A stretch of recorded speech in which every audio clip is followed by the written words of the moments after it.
नमस्कार साथियों।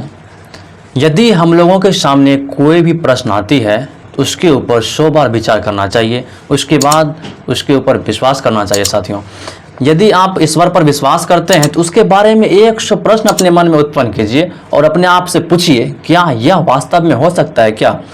यदि ईश्वर को हम लोग मानते हैं तो उससे पूछिए कि शासक और शासित आखिर क्या है, लोग अमीर और गरीब क्यों हैं? यदि ईश्वर है तो फिर लोग जो है अमीर और गरीब क्यों हैं? यदि ईश्वर है तो फिर किसी का जन्म गरीब परिवार में और किसी का जन्म उच्च परिवार में या अमीर परिवार में क्यों होता है? यदि ईश्वर है तो मजदूर मेहनतकश उनके मालिक आलसी क्यों है? जो मजदूर मेहनतकश है उसके जो है मालिक जो है साथियों मजदूर क्यों है? ईश्वर क्या है, ईश्वर क्यों है और ईश्वर कैसा है, इसके बारे में सोचना चाहिए।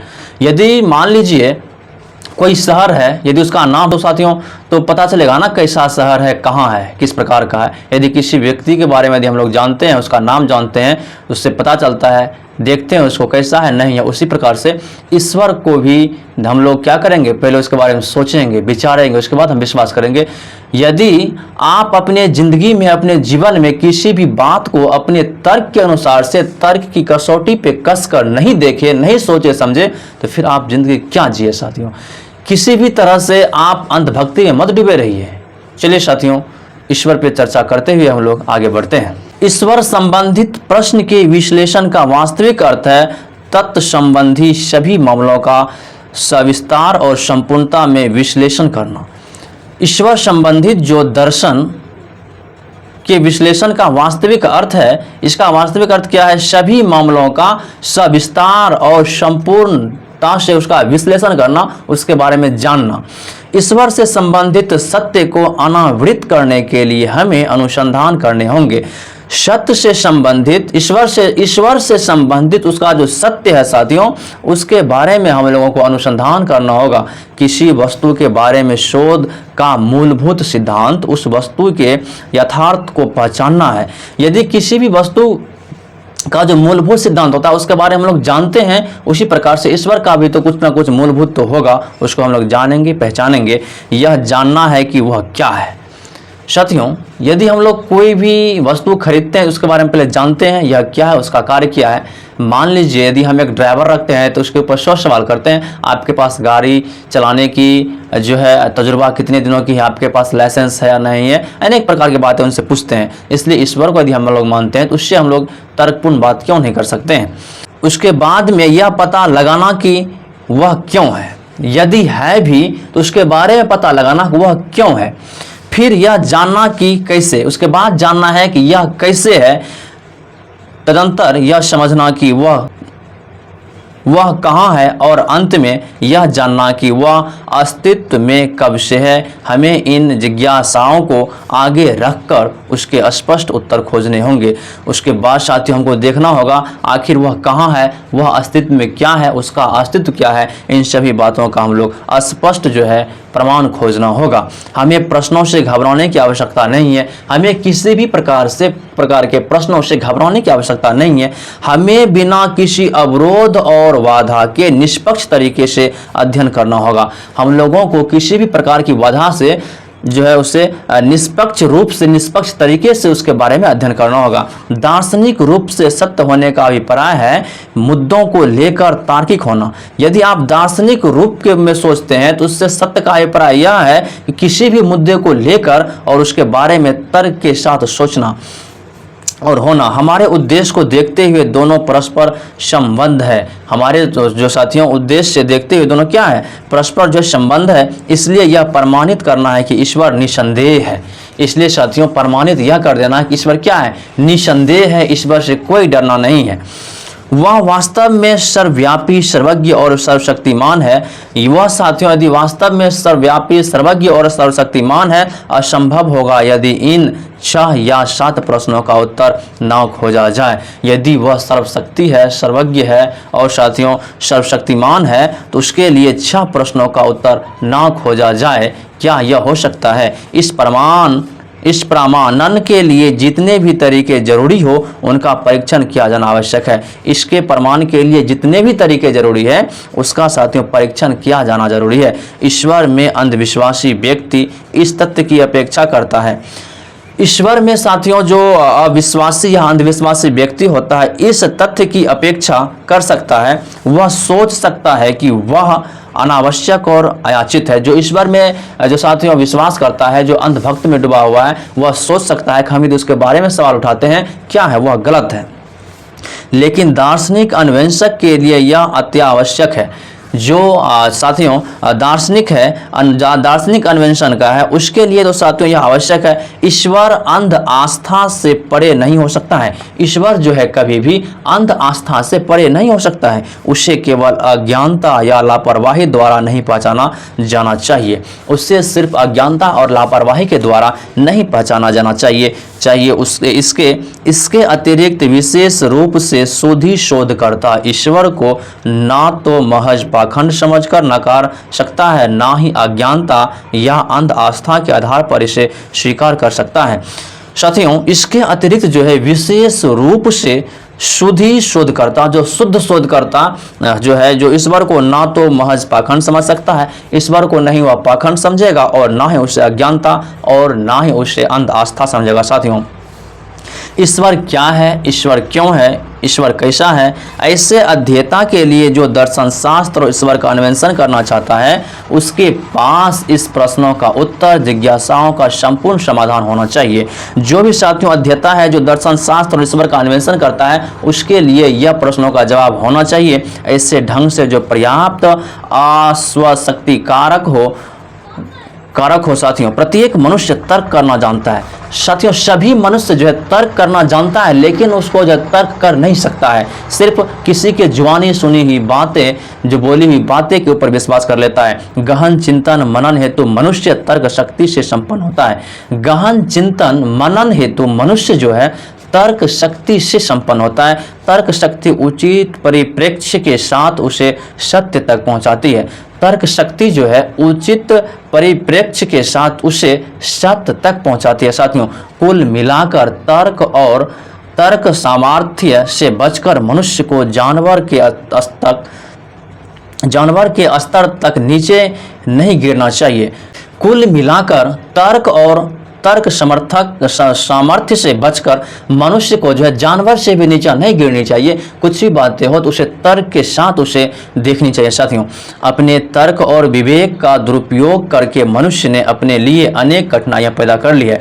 अपने तर्क और विवेक का दुरुपयोग करके, अपने तर्क और अपने विवेक का दुरुपयोग करके साथियों जो मनुष्य है अपने लिए कठिनाइयां पैदा कर ली है। अपनी विकट समस्याओं से बचने के लिए उसने अनेकानेक परमात्माओं की सर्जना की है। साथियों अपनी विकट समस्याओं से बचने के लिए जो भी साथियों अपनी विकट समस्याओं से बचने के लिए अनेक परमात्माओं का उन्होंने जो है उत्पन्न करके बैठ चुका है। साथियों ताकि उसके जीवन में कुछ गलत ना हो और उसी के ऊपर वह टिका हुआ रहता है और उसी के आड़ में आके गलत सलत काम करता है। साथियों शासक और शासित आखिर क्या है, लोग अमीर और गरीब क्यों है, और ऊंची और नीची जातियां क्यों बनी है, मजदूर मेहनत कश उनके मालिक आलसी क्यों है, दुनिया गुलामों और बादशाहों में क्यों बटी है, भिखारी और आनंददाता का विभाजन किस लिए। आप इन सभी प्रश्नों पर विचार कीजिए। आप साथियों अपने मन में प्रश्नों पर विचार कीजिए। शासक और मालिक आखिर क्या है,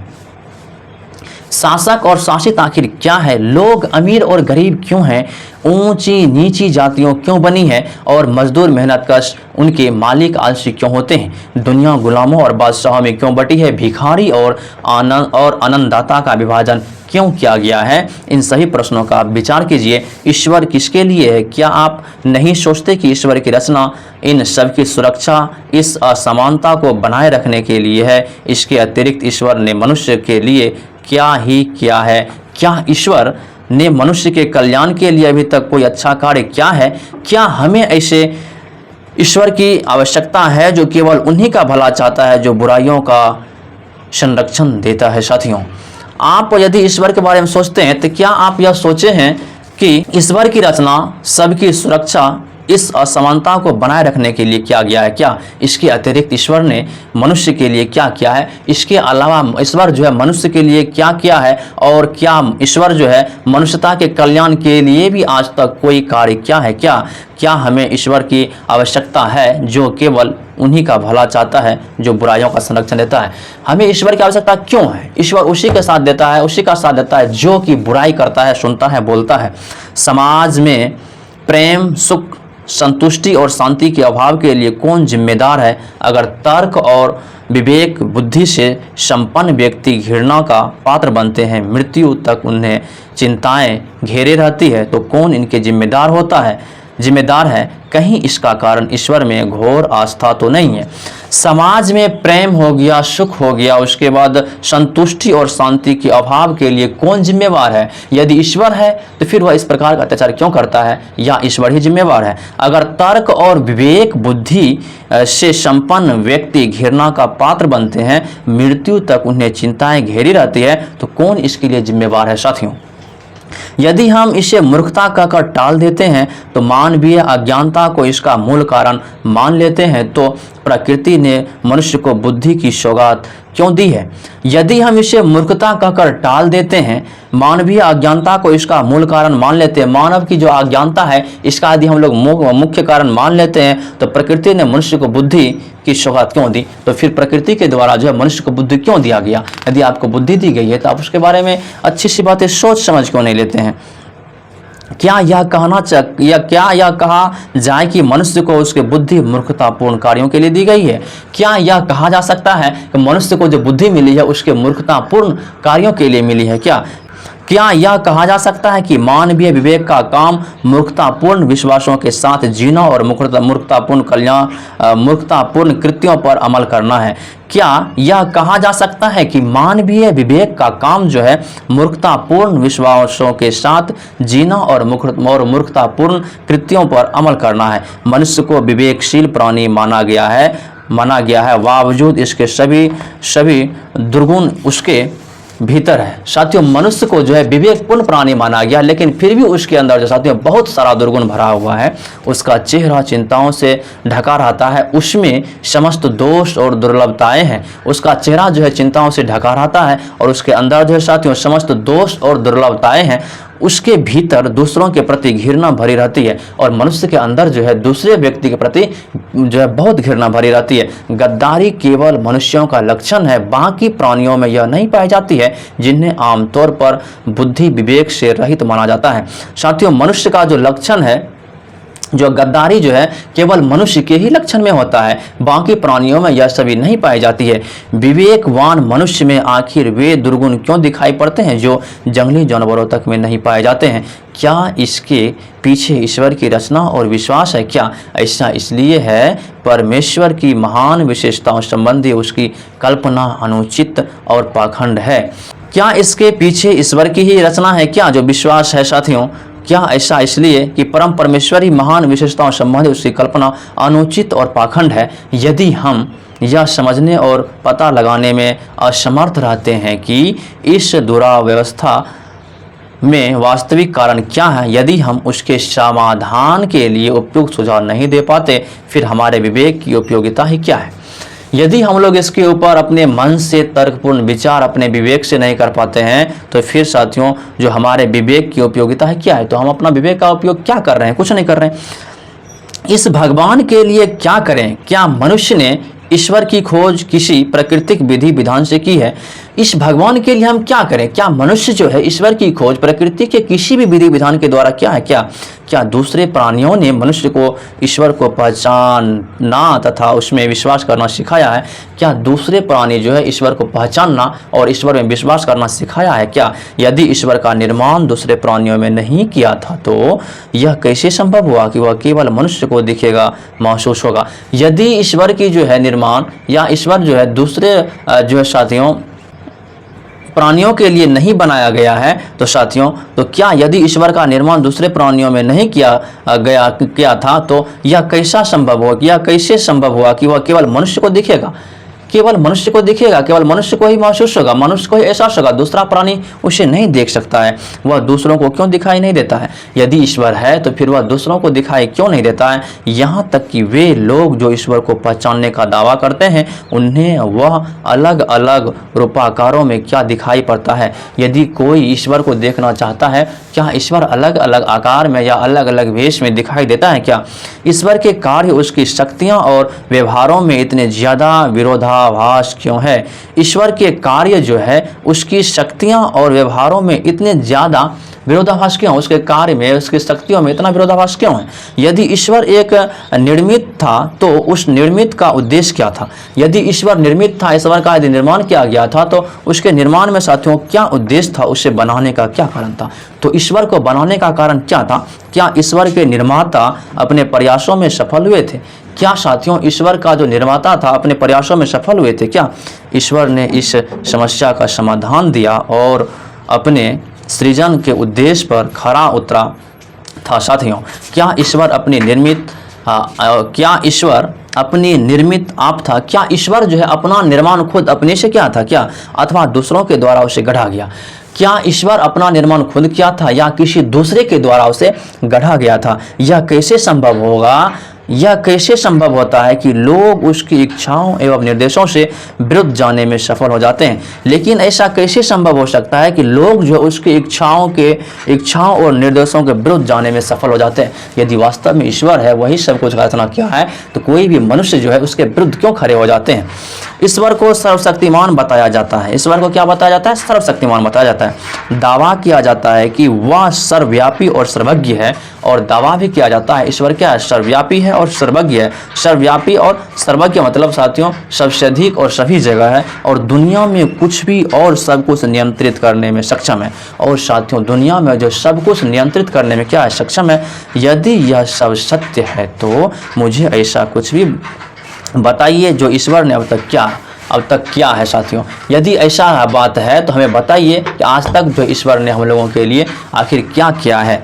यह मनुष्य की ही है जिसने ईश्वर के नाम पर सब कुछ किया है। साथियों, मनुष्य जो है ईश्वर के नाम पर सब कुछ किया। यदि ईश्वर ही सब कुछ करता तो फिर मनुष्य को क्या जरूरत थी मंदिर बनाने की, मस्जिद बनाने की और उसे प्रसाद चढ़ावा कराने के? साथियों, यह जो साथियों मनुष्य का ही किया करनावा है। इतना ही नहीं, मनुष्य ईश्वर का आनंद और उपेक्षा करने में सक्षम है। मनुष्य जो है ईश्वर का आनंद और उसका उपेक्षा करने में सक्षम है। बावजूद इसके उसने कई काम किए हैं। जो चीज़ें मनुष्य के हितों के लिए हानिकारक है वे घटित हो रही है। साथियों, जो चीज़ें मनुष्य के हितों के लिए हानिकारक है वे घटित हो रही है। जो चीज़ें समाज के लिए उपयोगी और सहायक नहीं है वे भी सामने आ रही है, और जो चीज़ें समाज के लिए उपयोगी और साथियों सहायक नहीं है वे भी सामने आ रही है। हम यह देखने में सक्षम नहीं कि प्रत्येक वस्तु को उसकी संपूर्ण और समग्रता में बनाया गया है। साथियों, हम यह देखने में सक्षम नहीं कि प्रत्येक वस्तु को उसकी संपूर्णता और समग्रता में बनाया गया है। वह एक व्यक्ति से लेकर संपूर्ण समाज को संतुष्ट कर सकती है। साथियों, कोई वस्तु यदि बनता है तो वह एक व्यक्ति से लेकर संपूर्ण समाज को संतुष्ट कर सकता है, लेकिन एक ईश्वर है जो एक व्यक्ति और संपूर्ण समाज को संतुष्ट नहीं कर सकता है। ऐसा कुछ भी नहीं है जो मानवीय प्रयासों के बिना संभव हुआ हो। यदि ईश्वर है तो ऐसा कुछ नहीं है जो कि मानवीय प्रयासों से जो साथियों संभव नहीं हुआ हो। जो भी संभव हुआ है वह मानव के प्रयास से हुआ है। जीवन में ऐसा भी कुछ नहीं है जिससे हम ईश्वर पर गर्व कर सके। जीवन में ऐसा भी कुछ नहीं है जिससे हम ईश्वर पर गर्व कर सके। सब कुछ मनुष्य के कठिन परिश्रम की देन है। वही सराहनीय वस्तुओं का निर्माण करने में सक्षम है। अगर दुनिया सुरक्षित है और मानवता की गूंज चारों ओर है तो उसका श्रेय भी मनुष्य के प्रयासों को जाता है। साथियों, अगर दुनिया सुरक्षित है और मानवता की गूंज चारों ओर है तो इसका श्रेय भी मनुष्य को ही जाता है, ना कि ईश्वर को जाता है। सब कुछ केवल मनुष्य के प्रयासों द्वारा संरक्षित और सुरक्षित है। सब कुछ जो है साथियों मनुष्य के द्वारा ही सुरक्षित और संरक्षित है। बल्कि हम तो यहाँ तक कह सकते हैं कि स्वयं देवतागण भी मनुष्य के प्रयासों के कारण सुरक्षित है, और हम भी कह सकते हैं कि देवता भी जो है मनुष्य के प्रयासों से ही साथियों सुरक्षित है। तो साथियों, किसी भी जो है जो किसी भी दुनिया में जो किसी वस्तु की निर्माण होती है या किसी भी व्यक्ति के ऊपर जो ईश्वर का कोई दया दृष्टि नहीं है, लेकिन हाँ ईश्वर के ऊपर हम लोगों की दया दृष्टि है। यदि मंदिर बनाने की बात हो तो इंसान ही बनाता है, उसकी देख रेख करनी इंसान। यदि वास्तव में ही ईश्वर है तो फिर उसे जो साथियों मानव की जरूरत क्यों पड़ती है? आप लोग खुद समझदार हैं। आपको वीडियो कैसी लगी आप अपनी राय कमेंट बॉक्स में अवश्य दीजिएगा। मिलते हैं फिर नेक्स्ट वीडियो में। जय भीम, जय संविधान, नमो बुद्धाय, जय हिंद, जय मूल निवासी।